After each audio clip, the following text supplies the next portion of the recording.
দেখে কি মনে হচ্ছে কিসের আচার এটা? রসুনের আচার। ঠিকই ধরেছেন। রসুনের আচার যদি দেখতে এত লোভনীয় হয় তাহলে তো এক বয়ম আপনি এক বসাতেই শেষ করে ফেলবেন। তো হ্যালো এভরিওয়ান, কেমন আছেন সবাই? আশা করি সবাই অনেক বেশি ভালো আছেন। 1 কেজি পরিমাণ রসুনের আজকে আচার বানাবো। খুব সহজেই রেসিপিটা আপনাদেরকে দেখিয়ে দিব।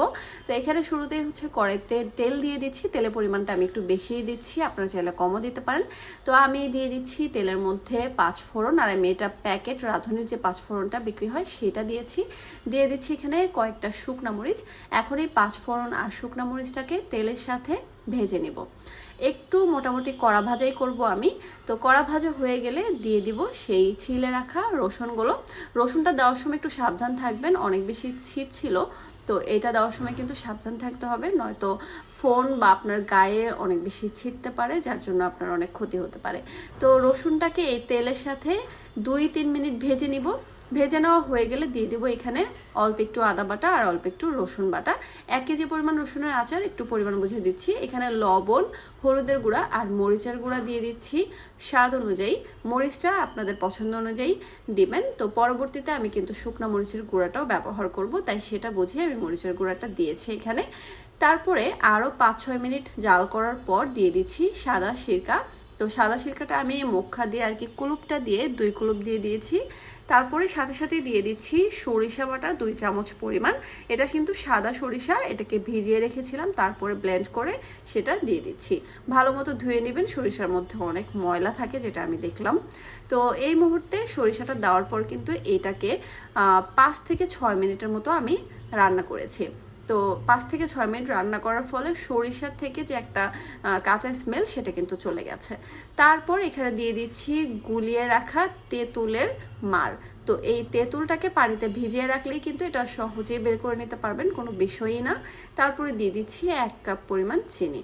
তো আমার এই 4 কাপটার মাপে আমি দিয়েছি। এই ঝাল লবণ এইগুলো আসলে আপনারা আপনাদের টেস্ট অনুযায়ী দিবেন।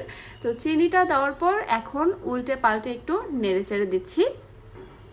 চিনিটাকে ভালো করে মিশিয়ে নিতে হবে। চিনিটা গলে গেলেই দেখেন কত সুন্দর একটা কালার চলে আসছে। আচার কিন্তু এখনো হয়নি, কিন্তু এই চিনিটা দেওয়ার ফলে কালার পুরো চেঞ্জ হয়ে গেছে। দিয়ে দিচ্ছি একটু বিট লবণ। বিট লবণটা দেওয়ার ট্রাই করবেন, বিট লবণের একটা আলাদাই টেস্ট আছে। তারপরে আবারও একটু নেড়ে চেড়ে 2-1 মিনিট একটু রান্না করে নিচ্ছি। এই তো দেখেন আচারের লুকটা কতটা লোভনীয় হয়েছে। রসুন কিন্তু একদম গলে যাবে না, তবে হ্যাঁ রসুনটা প্রপারলি সিদ্ধ হবে, আপনি মুখে দেওয়ার সাথে সাথে পুরো মেল্ট হয়ে যাবে। তারপরে দিয়ে দিচ্ছি ক্রাশ করে রাখা শুকনো মরিচের গুঁড়া। এটাও ঝাল যার যত পছন্দ সেই অনুযায়ী দিতে হবে। তো আমি তো টক ঝাল মিষ্টি আচার বানাচ্ছি, তাই আমি প্রত্যেকটা জিনিসই ব্যালেন্স করে দিয়েছি। তারপর আবারও একটু নেড়েচেড়ে মিশিয়ে দিচ্ছি। এই হলো আচারের ফাইনাল লুক। ঠান্ডা হয়ে যাওয়ার পর কাঁচের একটা বয়মের মধ্যে আমি এই আচারটাকে বেড়ে নিচ্ছি। দেখেন এই আচারটা কিন্তু আপনারা খিচুড়ি, ইনফ্যাক্ট আপনাদের পছন্দ অনুযায়ী ভাত পোলাও সব কিছু দিয়ে খেতে পারবেন, আর এমনিতেও খেতে পারবেন। আমরা তো এমনিতেই খেয়েছি, মনেই হয়নি যে রসুনের আচার খাচ্ছি, মনে হয়েছে কোনো একটা নরম জাতীয় কোনো একটা ফলের আচার খাচ্ছি, এরকমই আমার কাছে মনে হয়েছে। আপনারা সেম রেসিপিটা ফলো করে বানিয়ে দেখবেন আমার কথাটা মিল আছে কিনা। আর হ্যাঁ, অবশ্যই রেসিপিটা শেয়ার করে অন্যকে দেখার সুযোগ করে দিবেন।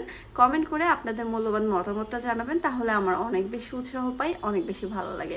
তো আজকের মতো এখানেই বিদায় নিচ্ছি। আল্লাহ হাফেজ।